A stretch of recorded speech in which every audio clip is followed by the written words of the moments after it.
ایک عاشق رسول کو جب وہ مکہ پاک سے مدینہ منورہ کی طرف اس کو سفر اختیار کرنا ہے، مدینہ پہنچے کیسے، پہنچنے سے پہلے اس کی کیفیت کیا ہو، اور جب مدینہ پاک اس کی حاضری ہو جائے تو وہاں پہنچتے ہی کیا کرے، اور پھر جب بارگاہ رسالت صلی اللہ علیہ وسلم کی طرف اگر اس کو چلنا ہے، وہاں جانا ہے، تو اس طرف اس کے چلنے کا انداز کیا ہو۔ رفقائے سفر جو ہیں یہ بعض ذوق ہوں تو پھر تو اس کا لطف دوبالا ہو جاتا ہے۔ اس طرح کے ذوق والے بھی لوگ ہوتے ہیں تو اپنے ان سے ترکیب سے دوستی ہو جائے کہ وہ مطلب ساتھ ساتھ چلتے رہیں، تو انشاءاللہ معلومات بھی ہوتی رہے گی اور رہنمائی بھی ہوتی رہے گی اور اپنا ذوق بھی بڑھتا رہے گا۔ مدینہ شریف جانے کے متعلق جو کلام ہیں اپنے موبائل میں آپ ڈاؤن لوڈ کر لیں اور راستے میں سنتے رہیں۔ نعتیں سننے سے بڑا مطلب ذوق بڑھتا ہے۔ اعلیٰ حضرت رحمۃ اللہ علیہ فرماتے ہیں کہ عشق الہی بڑھانے کے لیے خوش الحان قاری سے قرآن سنیں، اور عشق رسول بڑھانے کے لیے خوش الحان نعت خواں سے نعت سنیں۔ راستے میں جو بھی نمازیں آئیں ان نمازوں کا اہتمام وہ تو ہر جگہ خیال رکھنا ہے، تو اس سفر میں بھی خیال رکھنا ہے، تو نمازیں بھی ادا کرنی ہے۔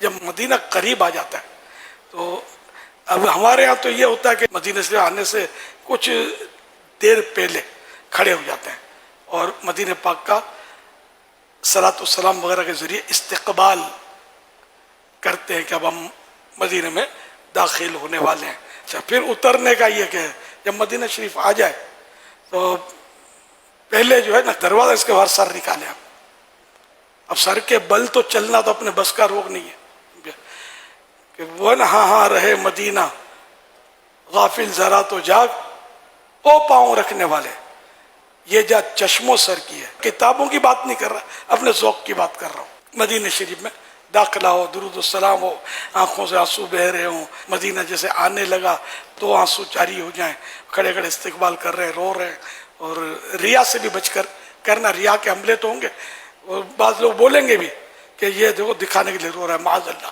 تو یہ تہمت کیسے پتا چلے؟ دل کا تعلق ہے ریا سے، یہ ریا کر رہا ہے یا واقعی محبت رسول میں ڈوبا ہوا ہے۔ اب یہ کہ جہاں قیام ہے وہاں پہنچے، سامان اتارا، غسل کیا، جب بھوک لگی ہے کھانا کھا لیا وغیرہ، جو بھی ہے کہ ایسی چیزیں جو ہے اس سے فارغ ہو لیں جو آپ کے حاضری میں جو آپ کی توجہ بٹائیں کہ یار یہ رہ گیا، وہ رہ گیا، بھوک لگی ہوئی ہے، پیشاب لگا ہوا ہے، یہ کچھ بھی نہ ہو۔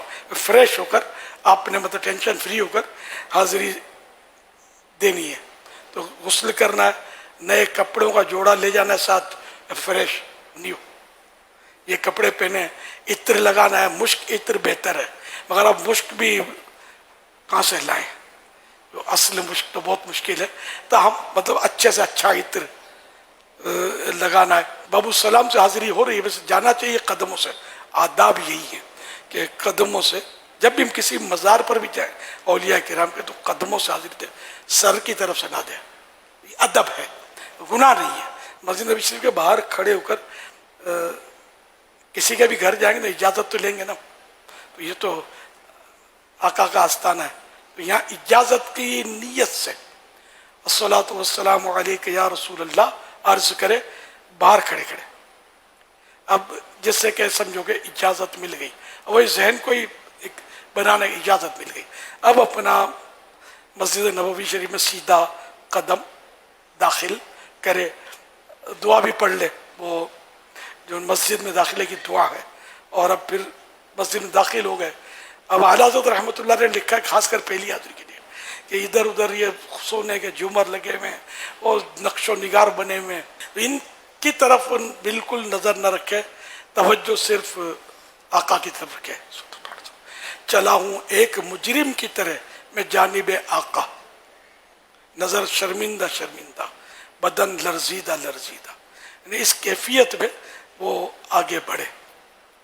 اگر ذوق و شوق اجازت دے، مکروہ وقت نہ ہو، تو 2 رکعت مسجد نبوی شریف میں داخل ہوا ہے تو تحیت المسجد ادا کر لے، بارگاہ کی حاضری کے شکرانے کے ادا کر لے، جس طرح ممکن ہو تو یہ پڑھ کے مزید پھر آگے بڑھے، اور روتا ہوا کہ آقا بھاگا ہوا مجرم دربار میں حاضر ہے، کرم کی بھیک لینے کے لیے آیا ہوں، نہ آپ کو چہرہ دکھانے کے قابل ہوں، نہ آپ کی بارگاہ میں کھڑے ہونے کا مطلب میں اہل ہوں، آ گیا ہوں، اب آپ نبھا لیجیے گا۔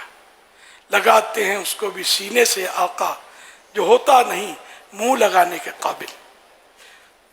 اس طرح مطلب یہ کہ مختلف تصورات، اب اگر اشعار یاد ہیں اس طرح کے جیسے ایک میں نے پڑھا، تو اس طرح اشعار پڑھتے ہیں، پھر اب سنہری جالیوں کی طرف آپ پہنچ رہے ہیں، سامنے کھڑے ہو کر سلام عرض کرنا ہے۔ سنا اب کھڑے نہیں رہنے دیتے، وہ بس چلتے چلتے جو کچھ کرنا ہے وہ بندہ کرتا رہے۔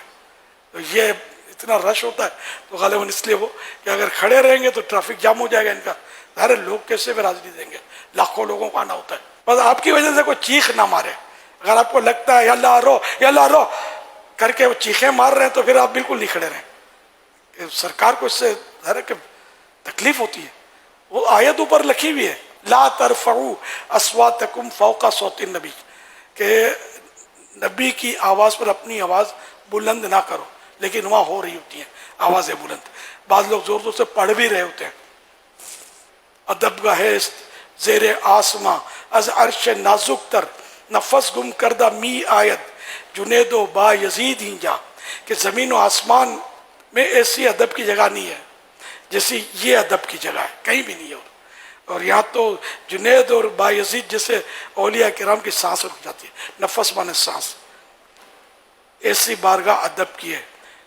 چپ کر مہر علی اتنے جا نہیں بولن دی، پیر مہر علی شاہ صاحب رحمۃ اللہ علیہ کا بھی یہ مصرع ہے۔ تو اس طرح یہاں تو بالکل، اور بس وہ صلاۃ و سلام بھی ہلکی آواز سے کرنا ہے، بلند آواز سے نہیں، نہ ایسی ہلکی کہ کان بھی نہ سنے، دھیمی دھیمی آواز سے۔ اور یہ عرض کرنا ہے، دعا مانگنی ہے، قبولیت کے مقام ہے۔ پھر شیخین کریم ہیں کہ پہلے صدیق اکبر رضی اللہ عنہ کا آئے گا، پھر فاروق اعظم کا آئے گا، اس طرح سلام عرض کرنا۔ پھر مسجد نبوی شریف میں بیٹھ کر سبز گنبد کی چھاؤں میں تو آپ کو بہت موقع ملے گا، وہاں دھوم سے صلاۃ و سلام عرض کرتے رہے ہم، نعتیں پڑھتے ہیں، مگر اس طرح نہیں کہ کسی لوگوں کو آواز پہنچے اور کسی کے لیے وہ تشویش کا باعث ہو۔ آہستہ آہستہ جو بھی دعائیں مانگنی ہے، پوری مسجد نبوی شریف یہ بھی رحمتوں میں ڈھکی ہوئی ہے، اللہ کے محبوب کی مسجد ہے، بھلے جتنی توسیع ہوئی ہے، ایکسٹینشن ہوا وہ بھی مسجد نبوی میں شامل ہے۔ یہ حدیث سے ہے اس طرح کی کہ اگر صنعائے یمن تک بھی مسجد نبوی چلی گئی توسیع میں تو یہ مسجد نبوی ہی ہے۔